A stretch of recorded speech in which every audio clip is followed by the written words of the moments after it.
Pacific One News, the news web leader, your exposure to the world. Tesla coming to India soon, said Elon Musk after meeting PM Modi. Cyclone Biparjoy is stealing the monsoon and bringing heat waves. As Congress remembered Nehru on International Yoga Day, the BJP said it's a full circle for them. India slams China over proposal in UN to label Sajid Mir global terrorist. Hi, this is Khushi Chauhan and you're watching Pacific One News, the news web leader, your exposure to the world. Prime Minister Narendra Modi met Tesla CEO and Twitter owner Elon Musk as he began his landmark 3-day state visit to the US. I am a fan of Modi, Musk told reporters after the meeting. It was a fantastic meeting with the Prime Minister and I like him quite a lot. He visited our factory a few years ago, so we have known each other for a while, Musk said. I am incredibly excited about the future of India. I think India has more promise than any large country in the world. The Prime Minister earlier met Musk in 2015 during a visit to Tesla Motors factory in California. On being asked about a timeline on Tesla coming to India, Musk said, I am confident Tesla will be in India and will do so as soon as humanly possible. Cyclone Biparjoy, which hit the northern west coast of India last week, brought excess rainfall to Gujarat and Rajasthan. But it has stolen the monsoon from states like Karnataka, causing a rainfall deficit while also bringing heat waves to many parts of North India, including Uttar Pradesh and Bihar. Climate change could be aggravating the situation, experts said. Studies already show that recent decades have witnessed higher sea surface temperatures in the Arabian Sea, and these are linked to an increase in the intensity, frequency and duration of cyclonic storms and very severe cyclonic storms over the ocean. As per the IMD, Rajasthan has recorded an excess of 320 rainfall since June 1, while it is 166 in the case of Gujarat. More than 40 people were injured in Gujarat. Power outages struck almost 4,500 villages in Saurashtra and Kutch. Hours before Prime Minister Narendra Modi attends the Yoga Day celebrations at UN headquarters, the Congress shared the photo of Pandit Jawaharlal Nehru doing Sirsasana and remembers him for being instrumental in popularizing yoga and even made it a part of national policy. Let us appreciate the importance of the ancient art and philosophy in our physical and mental well-being and take steps to incorporate in our lives, the Congress tweeted. As Congress credited Nehru for yoga, BJP national spokesperson Shehzad Poonawalla dug out Rahul Gandhi's 2019 tweet in which he compared Indian army soldiers with army dogs, both doing yoga in a photo he shared. New India, he captioned the photo. Referring to that objectionable tweet, Shehzad wrote, from mocking yoga to now the Congress trying to steal credit for the first family. It seems like the Congress party has come a full circle. India ripped into China after it blocked a proposal at the United Nations to label Pakistan-based Lashkar-e-Taiba operative Sajid Mir wanted for the involvement in the 26/11 Mumbai terror attack, a global terrorist, in a sharply worded response to China's move at a high-level conference. India said it had righteous reasons to believe something is genuinely wrong with the global counter-terrorism architecture.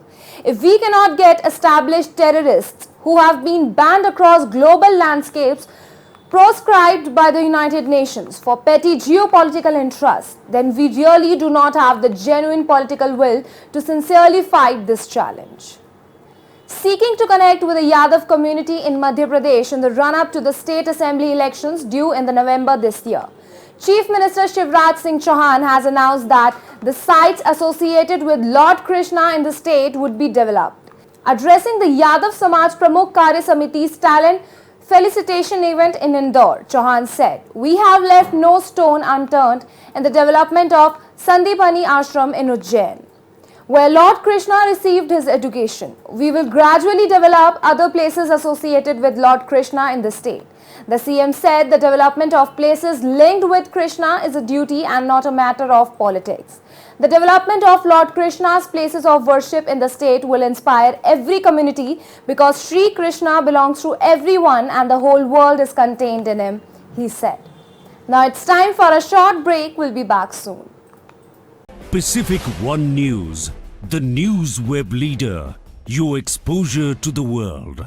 Peaks in science and tech. Third stay separated.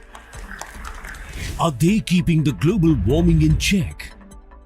From foreign policies to international disputes, we keep an eye on India's rise to superpower. We bring you news as is. No opinions, no agenda, no masala. Keep calm and access top stories right in your palm. We bring you news that you can ये use. हालात को देखते हुए देश में ये lockdown 21 दिन का होगा. Cruising through the alleys, towns and metros. Every moment of importance, from geopolitical moves to hyper-local news. We bring you what's happening in India. New outlook, new thoughts, news with the views. Pacific One News, the news web leader, your exposure to the world. So we are back after a break, now moving ahead. The Supreme Court refused to stay a Madras High Court order allowing Tamil Nadu Minister Senthil Balaji to be moved to a private hospital. Balaji was arrested by the Enforcement Directorate in a cash for jobs scam last week, following which he was admitted to a government hospital for chest pain. He was later shifted to a private facility following a court order. Balaji, who is currently serving as the electricity minister in the DMK government, underwent a beating heart coronary artery bypass surgery. He is hemodynamically stable and is being monitored. 2 persons have been arrested by the Special Task Force of West Bengal Police after they were apprehended with drugs worth more than 5 crore rupees. The officials nabbed both the accused after receiving intelligence input about them carrying the contraband and raided the Brahmapur bus stand area. Accordingly, both were arrested and charged with relevant provisions of the Narcotic Drugs and Psychotropic Substances Act. The two accused have been identified as 35-year-old Gaur Sarkar and 60-year-old Golam. They will be produced before the court in Behrampur later today, wherein the authorities will pray for their remand to further probe and unearth the drug cartel. Japanese campaigners slammed a government report into the sterilization of thousands under a eugenicide law in place until 1996, saying it failed to take the responsibility for the procedures. The 1400-page report submitted to Parliament this week details how some 16,500 people, including some as young as 9, were sterilized without their consent under the law in force from 1948. Around 8,500 more were sterilized after their consent was obtained. The campaigners have cast doubt on how freely agreement was given. The law allowed doctors to sterilize people with heritable intellectual disabilities to prevent poor quality descendants. The alleged gunman who fired into a crowd killing 2 people at a Washington State Music Festival was stationed at a US Army base in Western Washington, law enforcement officials said.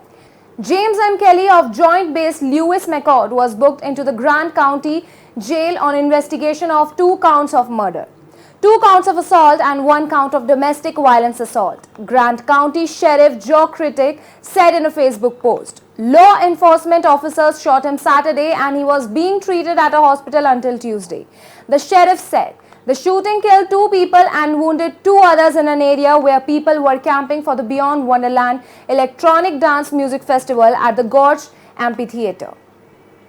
A 5-star hotel here has alleged to have suffered a loss of 58 lakh rupees when one of its guests colluded with some hotel staff and stayed for almost 2 years without making any payment. The hotel Rosette House in Aerocity near the Indira Gandhi International Airport has lodged a case at IGI Airport Police Station. According to the FIR lodged by Vinod Malhotra, an authorized representative of Bird Airports Hotel Private Limited, which operates Rosette, guest Ankush Datta stayed for 603 days, which cost 58 lakh rupees but checked out without paying a single penny. The FIR alleges that Prem Prakash, head of front office department of the hotel, who was authorized to decide room rates and had access to the hotel computer system to track dues of all guests, allowed Datta's long stay violating the hotel norms. That's all for now. Stay tuned for more updates. Pacific One News, the news web leader, your exposure to the world.